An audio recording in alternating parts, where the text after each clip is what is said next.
রাত্র 2টার পরে যদি আমার আপনার ঘুম ভেঙে যায়, তাহলে আল্লাহ পাক রব্বুল আলামিনের কাছে দুইটি দোয়া আপনি করবেন।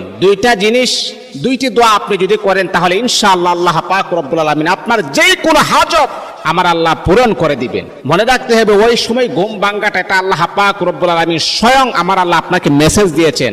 আর ওই সময় আপনি আল্লাহ তাআলার কাছে যা চাইবেন আমার আল্লাহ তাই দিয়ে দিবেন আপনাকে।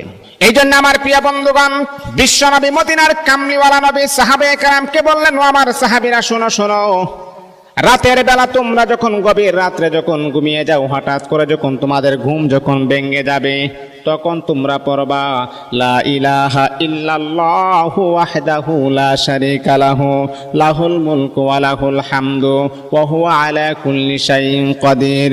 আলহামদুলিল্লাহ, সুবহানাল্লাহ, ওয়া লা ইলাহা ইল্লাল্লাহু আল্লাহু আকবার, লা হাওলা ওয়া লা কুওয়াতা ইল্লা বিল্লাহ।